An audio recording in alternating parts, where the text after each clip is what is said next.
afternoon and welcome to Women in Sport Africa, a show that goes through the journeys and the victories and the triumphs of women in sport on the continent. And today is no different. We have FIFA and CAF accredited referee Akhona Makalima. Her story is one of inspiration from Ngqamakwe all the way to FIFA World Cup stages. She's done it all. So sit back, relax and enjoy the journey of Akhona Makalima.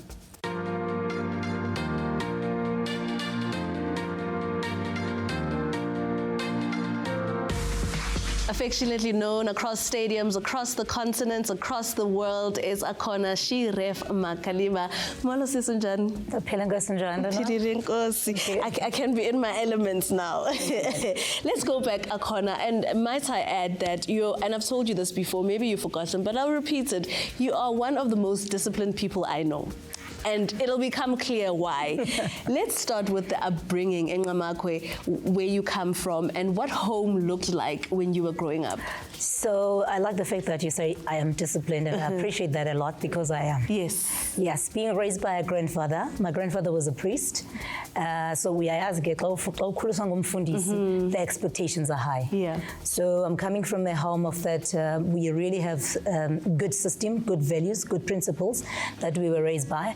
And I think more than anything, the way that we were all raised was that you need to be very serious about what you do. Mm-hmm. You really take, you really need to take serious what you do, and you really need to appreciate what you do, and you really need to appreciate the talent that you have been given by God. Mm-hmm. So I think we were all raised in that aspect. So when you speak of talent, is there a talent that you showed early on about Akhona, this is what she can do?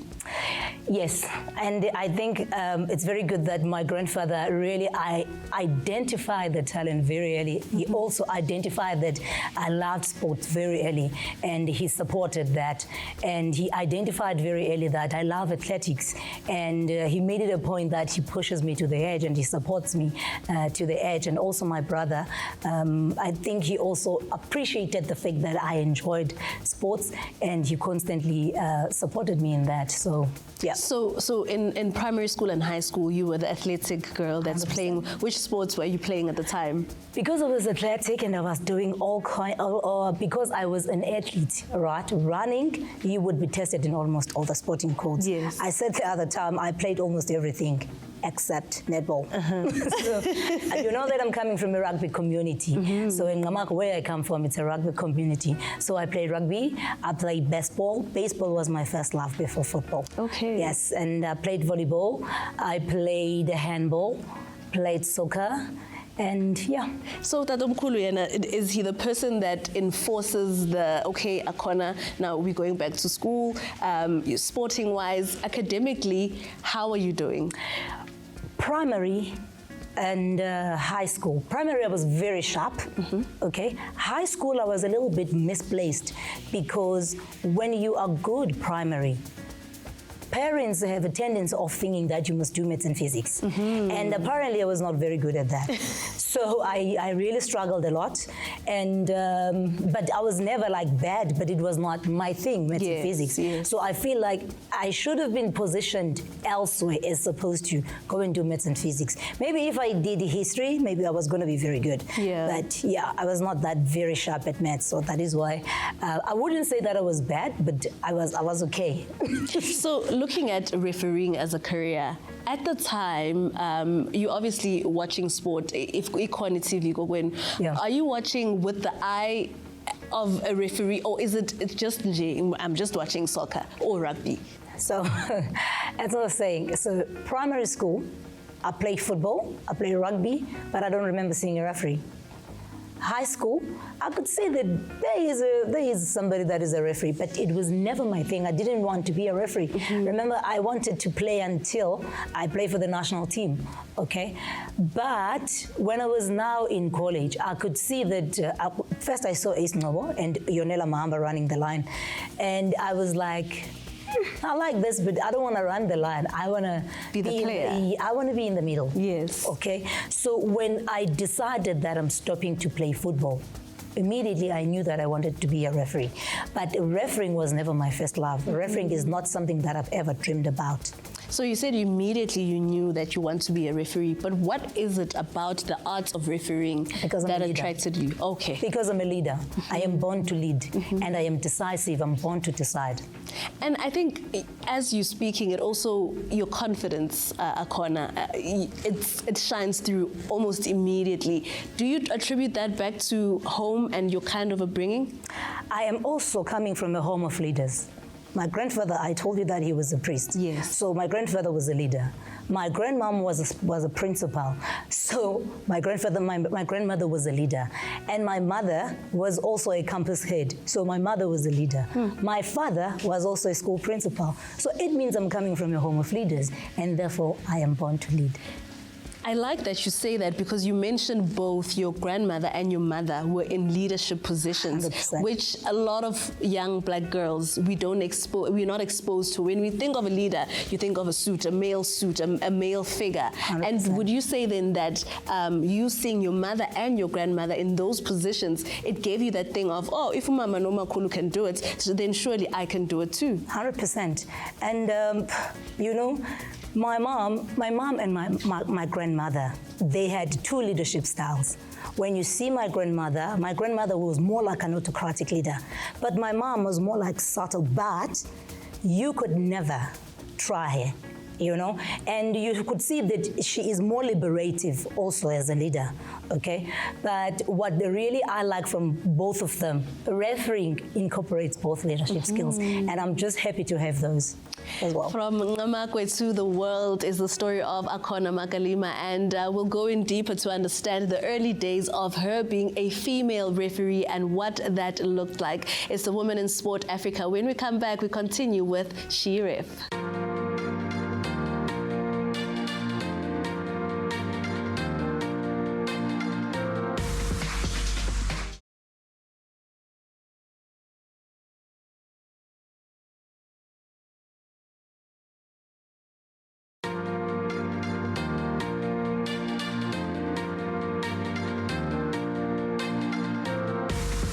Welcome back to Women in Sport Africa. Our guest today is the inspirational Akhona Makalima. Akhona, we started with your journey in college, and now you're introduced to refereeing as a career or as a crucial part of football. So you said the leadership element is what drew you to being a referee.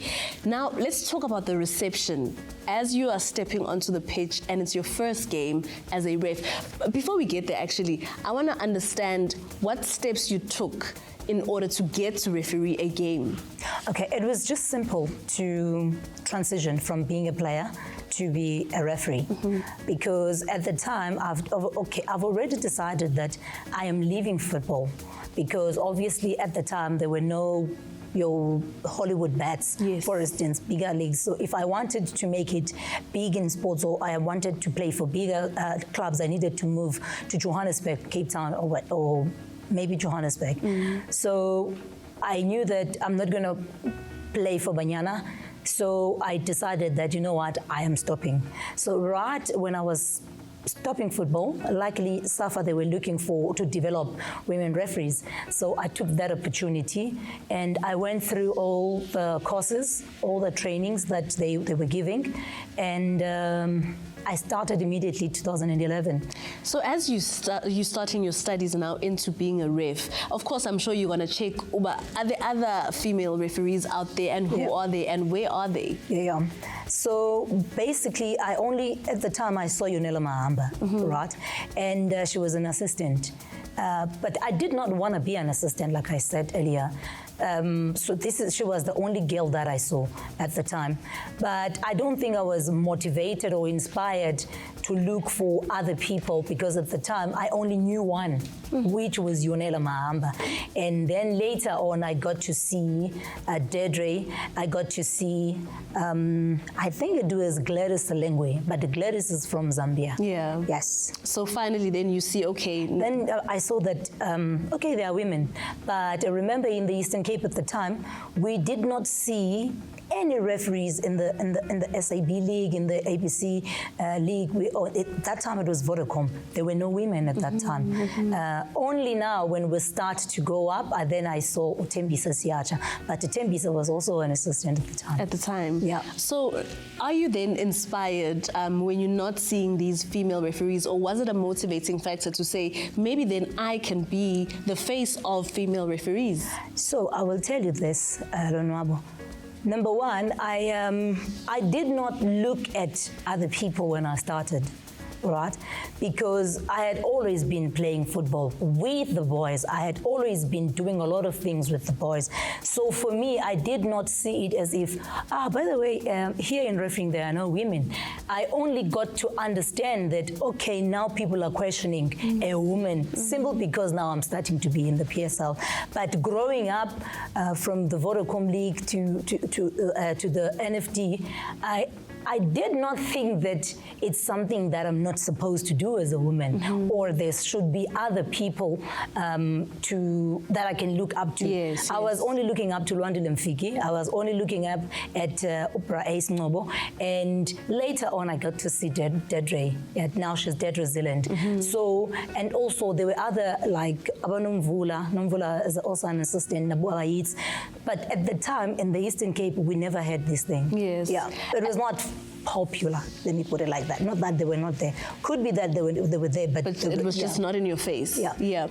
Looking at the refereeing as you're starting, what challenges are you encountering? And are you refereeing men's games only when you started during those days in college? When I started running the line as an assistant, and I could also do the teams that I was playing with. Because I remember I started doing the Sasol League as a referee, and you could see that they don't understand like why Akhona now is a referee, or maybe they don't feel comfortable being refereed by me, and yet we were playing together. There was even a time where I called the entire teams, both teams, I called them in the center, and I told them that it's either you decide if you want to play or you don't want to play. So if you don't want to play, then you can walk off. But if you want to play, I am the one who's going to be refereeing the game. And that's what it is. Yeah. It is what it is. And eventually they played. But later on that year, I started running the line now for the SAB League, and I ran the line for Vodacom League. And the next season, now I started being a referee in the middle. And then now you're officially qualified to be the main person in the pitch. 100%. And in terms of challenges, are there challenges that you're coming across during the times? Oh yes, there were a lot of challenges, like why are you here? You're not supposed to be here. You are a woman, you belong to the kitchen. You're supposed to do netball. This is not netball. If you blew a foul, this is not netball, or this is not that. You belong in the kitchen, or maybe you're on your periods, stuff like that. So there were those challenges, you know. And sometimes maybe it's not about you, it's about something that's rare. Obviously, when people see something for the first time, or see something that they are not familiar with, it comes up with a challenge. Maybe it challenges them to an extent that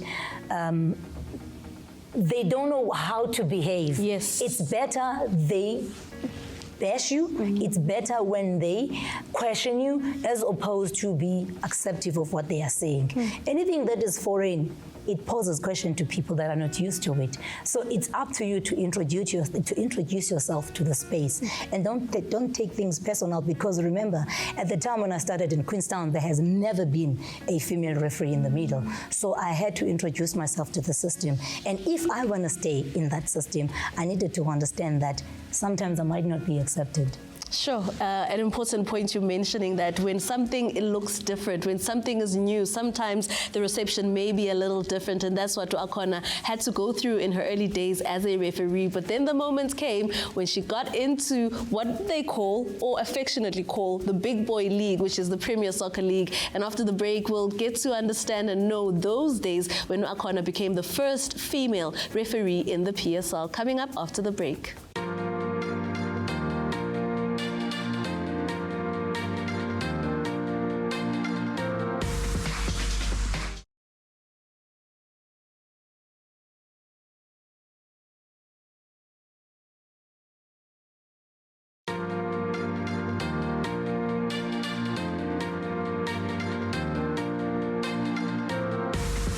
Welcome back to Women in Sport Africa, and today we're having a chat and getting to know Akhona Makalima and the journey behind the face of female referees in this country. So 28 February 2013, a day you'll probably never forget. Number one, because it is your mom's birthday, but number two, it's the day you get to referee your first game in the Premier Soccer League. Akhona, take me back to that day, or the days before, in fact, when now you are told.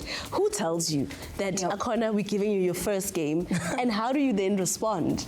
It's not a conversation like, we are going to give you a game, are you ready for this game? No, it's, you just receive an email to say you are doing this competition, you're doing this game, you accept or you decline. Sure. Okay, so now you get an email, and you read it. Where are you? I am home. Okay, receive the email, and immediately I forward it to my team to say, gents, I have received this game and I am scared and I don't know what to do now. But Luandile said to me, you've been doing the NFD, you've been doing like critical games in the province. Don't do anything, don't change anything. Just go and do exactly what you wanted to do. The decision is a decision. When you see a foul, it's a foul. When you see a tackle, it's a tackle. You need to know the same considerations, the same sanction, you will be doing exactly that. And one thing that you need to know is that this is your moment. When you have given an opportunity, what do you do with that opportunity? And then and then luckily, because I was in the Eastern Cape with them, at the time I was still based in the Eastern Cape, so preparing for the game, it was easy for me because I have my team over here, and luckily some of the guys that were going to run my line were also part of the team, so it was not really difficult to prepare. The preparation was not difficult. Yes. What was difficult was the day of the event. Sure. All right. You arrive at the stadium, and obviously the media form is already there. Everybody knows that the referee today is a woman. Yeah. Right. And you walk out of the stadium you walk out of the tunnel to go and inspect, and you hear things like umfazi isadliwa. You understand? Yeah. And if ever you are not strong mentally, a whole bunch of things will really destabilize you, or they will make you also question yourself to say, am I really ready for this? Am I really supposed to be here? So, okay, we inspect the field, and then we came inside. Before we go out for a warm-up, then I've seen the cameras in the field to say, yeah, now is the moment. And it's a lot different to NFD games in terms of camera, in 100%. Terms of supporters, in terms of media that's there. It's almost double to what you are accustomed to. Everybody now will be looking at this decision, and everybody now will have a say. Everybody will have an opinion. And now the opinion will change simply because there's a woman. Yeah. It doesn't matter if another man will miss this foul, or this man will interpret the foul differently. But now all eyes are looking at this game because there's a woman who's going to blow the whistle. And then I called my mom, and then I said to her, Fazi, this is the day. So when I cannot pray for myself, I want you to pray for me. Sure. Yes. Akhona, so now you get into the pitch to inspect, you get into the pitch again to warm up as the referees, because you do that as well. You're hearing these sneers and remarks that are being made. What is going through your mind? So I am a firm believer, right, that what I am doing, it has been given to me by God. What I am doing, it is for the, I always say that I am going into the field to use my skill so that you will be worshipped, right? I am doing this thing so that your name will be glorified. I'm glorifying your name through my skill. So when I step out there, I always say, whether I make a call, whether I make a mistake, I will give my best. If I make a mistake, I know you were there with me. One thing you are not going to do is that, God, you are not going to disappoint me. You are not going to embarrass me in front of the world. You are not going to pull me into the drain. If I do something, because I ask for this, because I pray for this, because I'm doing it for your glorification, I will give my best. And when I go home, I would say I've given my best. Sure. Did you miss a yellow card? Yes. But did you give your best today? Yes. And every time when I take the ball, I say, yes, so lead me, guide me in this thing. So every time when I do that, I feel like, okay, I'm okay. I'm good. I don't care whether you say what. I know that today I've given my best. So I think a lot of people at home are probably wondering, which are these two teams that were playing on that day, the 28th of February in 2013, and your first game in the PSL? It was Tuks and Black Aces. Okay. So now, funny thing is that, you know, you used to watch Mbesuma, right? And then obviously when you are warming up, you are looking at who is on the starting lineup, who is where. Then when you look at Collins Mbesuma, you look at his body, you look at the legs, and you're like, how am I going to run with this guy? You know? So sometimes you can also look at things that would also intimidate you. I would also look at Tusopara when they are warming up. I'm like, but these guys are too fast. How am I going to run with these guys? And then if ever you don't know refereeing, then you can also think that, how is she going to run? I don't run with players. Yes. They run there, I run at an angle. They run there, I run at an angle. So I don't run with them. I ran against them. All the times when they change the ball this side, I go to the other direction. But if you don't know football, you will say, the players are fitter than referees. Yes, but the referees are fitter than And of course, if it's a female one at that, then also, yeah, it's a bigger thing. Yeah. But also, Akhona, then that also speaks to what I touched on at the beginning of the episode, your discipline, because you do need that discipline to keep the fitness. Yeah. You do need that discipline to keep learning as a referee as well. And how key has that been for you and your journey, your levels of discipline and dedication? Discipline, especially as a referee, right, needs to be at the highest peak, okay? And you need to be disciplined like in small things, like small details. In terms of, you just finished your game, what do you do after finishing your game? You need to stretch, you need to do your ice bath. That is your quick recovery. So if ever you postpone things like this, or you don't eat well, or you don't prepare for your game, also it tells us that you're not disciplined. So if you want to be the best, you need to be disciplined with almost everything. You need to be as disciplined as showing respect even to the ball boys. You need to be as disciplined as knowing what you are supposed to do and when, how. Like I would tell you, like when I prepare for my games, even if you can be my first sister or you are the last born at home, you call me on match day to say, come pick me up from the airport. I'm not going to do that because I'm on match day. And on match day, there are things that I don't do, right? You want me to maybe, can we have an interview with you this day? On match day, I don't do those things. On match day, I don't talk a lot because I am preparing my mind, trying to play my game, okay? So discipline is important. Discipline in your training, discipline in your analysis, discipline in what you eat, discipline in how you train, discipline in how you assess yourself, discipline on how you talk to your colleagues, discipline on how you prepare your colleagues. And it comes with a whole lot of things, especially if you're a referee, because when you are a referee, you are the one captaining the team, you are the one leading the team, you are the one telling the team that we are going to meet at this time, we are going to look at this, so and so you are responsible of this, and at this particular time we are having breakfast, at this time we are having lunch, at this time we are having our team briefing. Yeah. So if ever you are not disciplined, probably people will really get on top of you.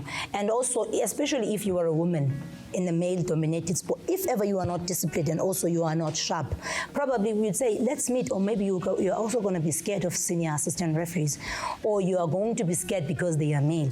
So it's very important to say, okay, gents, now, because of this, we are going to do this. And that's that. That's it. Sure. The story of Akhona Makalima, a female referee, and it shook the world of South African football on that date, the 28th of February. But we're going to get to know Akhona more. But we leave today's episode here, and I know you want to see part 2. So it's a date next week, Sunday, 12:30 on SABC2. We continue with the story of Akhona Makalima and her journey as a referee in the country and, of course, abroad.